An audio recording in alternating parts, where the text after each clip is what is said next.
Breaking news.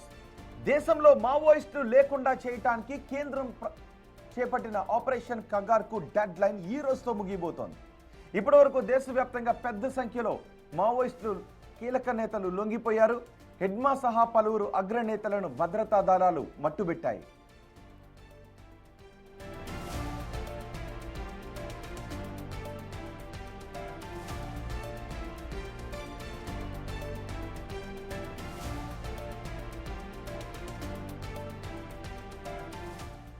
దేశంలో ఉగ్రవాదం, terrorism జాడ లేకుండా చేస్తాము అని కేంద్ర హోంమంత్రి అమిత్ షా లోక్సభలో కీలక ప్రకటన చేశారు.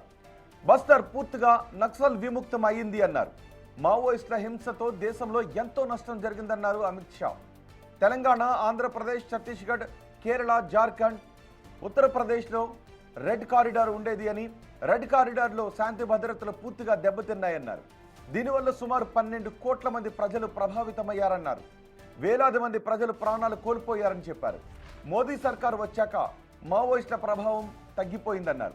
మావోయిస్టు రహిత దేశంగా భారత్ను మారుస్తామని చెప్పారు. గత పాలకులు వామపక్ష భావజాలాన్ని ప్రోత్సహించిందని ఆగ్రహాన్ని వ్యక్తం చేశారు. ఇంకా ఆయుధాలు వేడిని మావోయిస్టుల అంతు చూస్తామంటూ హెచ్చరించారు.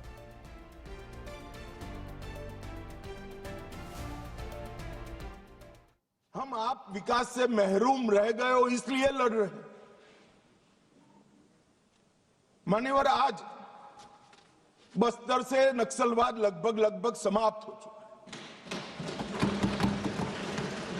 बस्तर के अंदर हर गांव में एक स्कूल बनाने की मुहिम चली। बस्तर के अंदर हर गांव में राशन की दुकान खोलने की मुहिम चली। हर तहसील पंचायत में पीएचसी, सीएचसी बने, इनके आधार कार्ड बने, राशन कार्ड बने, 5 किलो अनाज मिल रहा है। 12 राज्य छत्तीसगढ़, तेलंगाना, आंध्र प्रदेश, ओडिशा, महाराष्ट्र, मध्य प्रदेश, झारखंड, बिहार, बंगाल, केरल, कर्नाटक का कुछ हिस्सा और उत्तर प्रदेश के 3 जिले, ये पूरा रेड कॉरिडोर बनाकर और वहां कानून का शासन समाप्त।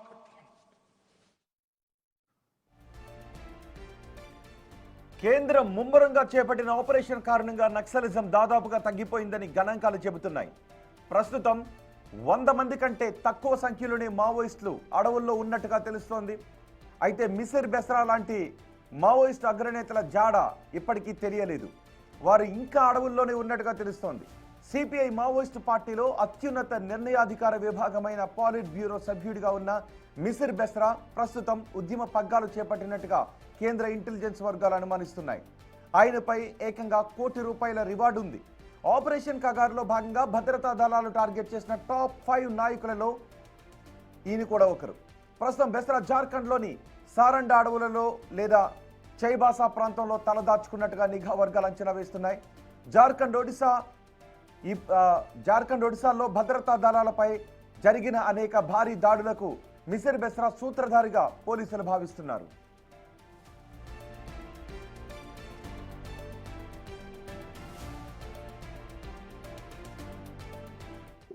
ఈ రోజుతో ఆపరేషన్ కగార్ నేపథ్యంలో పెట్టిన డెడ్ లైన్ ముగుస్తూ ఉంది.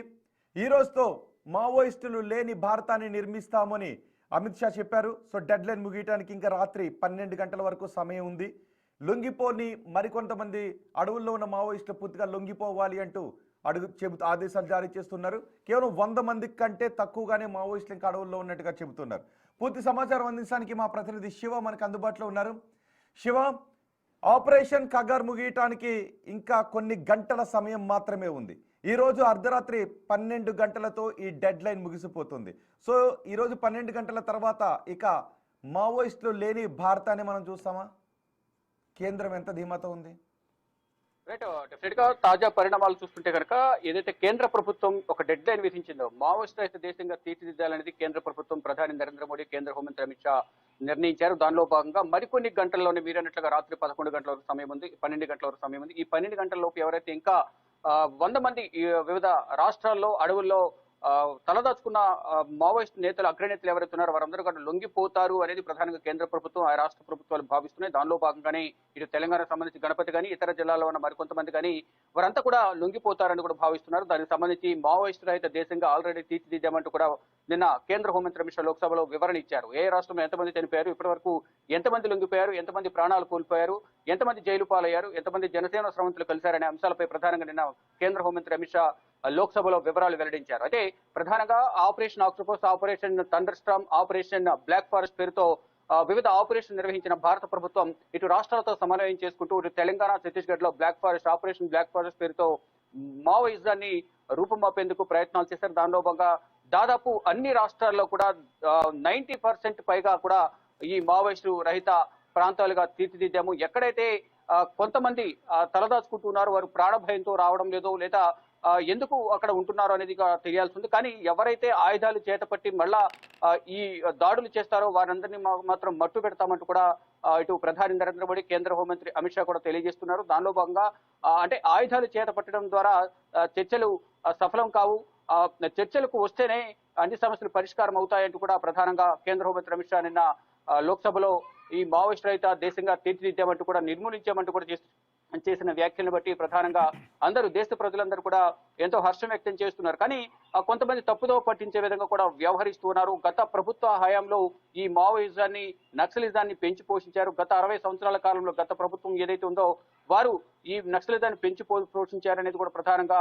ప్రస్తుత ప్రభుత్వం, ఎన్డీఏ కూటమి ప్రభుత్వం ఆరోపణలు చేస్తుంది. అయితే ప్రధానంగా ఈ బస్తర్లో ప్రతి గ్రామంలో కూడా మావోయిస్ట్ రహిత ప్రాంతంగా తీర్చిదిద్దాము. కానీ కొన్ని ప్రాంతాల్లో కొంతమంది ఉన్నారు, వారందరూ కూడా జనజీవన స్రవంతిలో కలుస్తారని మేము ఆశిస్తున్నాం. ఎవరైతే విముఖత వ్యక్తం చేస్తారో వారు మాత్రం ప్రాణాలు కోల్పోవాల్సిన సిచ్యువేషన్ ఎదుర్కొంటారు. కానీ ఈ రోజు 31 రాత్రి 12 గంటల వరకు సమయం ఉంది కాబట్టి నిన్న కొంతమంది ఈ ఒడిశాలోని కొంతమంది లొంగిపోయారు. మావోయిస్టులు ఇటు పోలీసుల ముందు జిల్లా పోలీస్ స్టేషన్ పైన లొంగిపోయారు. మరికొంతమంది లొంగిపోయేందుకు సిద్ధంగా ఉన్నారు.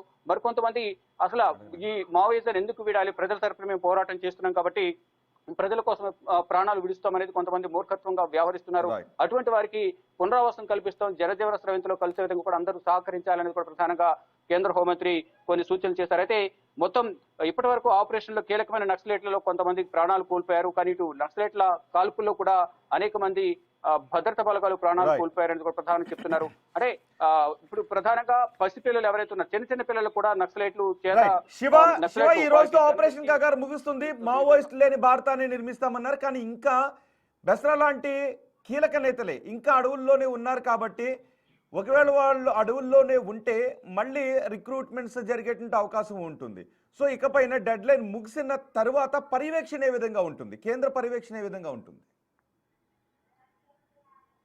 ఒక డెడ్ లైన్ అనేది విధించారు. ఆ డెడ్ లైన్ లోపు అందరూ లొంగిపోవాలని తెలిపినప్పటికీ కూడా కొంతమంది డెడ్ లైన్ లోపలే భద్రతా బలగాలపై కాల్పులు జరపడం అనేది చేస్తున్న నేపథ్యంలో వారందరిపై కూడా ఎదురు కాల్పులు జరిపి చాలా వరకు ప్రాణాలు తీసిన పరిస్థితి కనిపిస్తుంది. ఎవరైతే ఇంకా మిగిలి ఉన్నారో అటువంటి వారు కూడా లొంగిపోవాలనేది కూడా కేంద్ర ప్రభుత్వం చెబుతోంది. అంటే డెడ్ లైన్ అనేది ఈ రోజుతో ముగియబోతుంది కాబట్టి ఫర్దర్ గా వారు ఏమైనా గడువు కోరి లొంగిపోతానంటే దానికి సమయం కేటాయించే అవకాశం, వెసులుబాటు కల్పించే అవకాశం కూడా కనిపిస్తున్నట్లు కూడా కేంద్ర హోంశాఖ వర్గాల నుంచి అయితే సమాచారం అయితే అందుతోంది. కానీ ఈ రోజు రాత్రి 12 గంటల వరకు సమయం ఉంది కాబట్టి ఏం జరగబోతుంది అనేది కూడా చూడాల్సి ఉంది. కానీ ఈ నక్సలైట్ ప్రభావిత ప్రాంతాల్లో ఈ ఎన్డీఏ కూటమి ప్రభుత్వం వచ్చిన తర్వాత అన్ని విధాల అభివృద్ధి చేశాము. కానీ ఈ నక్సలైట్లు మొత్తం ఇన్ఫ్రాస్ట్రక్చర్ కూడా నాశనం చేయడం ద్వారా వారి అభివృద్ధిని వారే నాశనం చేసుకుంటున్నారనేది కూడా కేంద్ర హోంశాఖ మంత్రి చెప్తున్నారు. మేము వచ్చిన తర్వాత ఆసుపత్రులు కానీ, ఐటీఐలు కానీ, మరోవైపు పునరావాస కేంద్రాలను వారికి ఏర్పాటు చేసి జీవన వృత్తిని కల్పిస్తున్నాము. ఇప్పుడు ఎవరైతే లొంగిపోతున్నారో వారందరూ కూడా పునరావాస కేంద్రాలు పునరావాసం కల్పించడంతో పాటు వారికి జీవన వృత్తిని కూడా కల్పిస్తాము, వారికి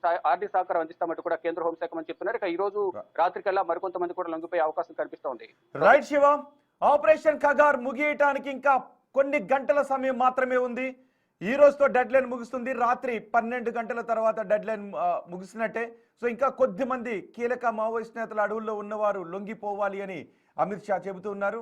లేదు అంటే వారిపై కఠిన చర్యలే తీసుకుంటామని చెప్తున్నారు. ఇక మావోయిస్ట్ లేని భారతాన్ని మనం చూస్తామని చెప్తున్నారు. మనం చూద్దాం ఈ రోజు 12 గంటల లోపు ఇంకా అడవుల్లో ఉన్న మావోయిస్టులు లొంగిపోతారా, ఏం జరుగుతుంది?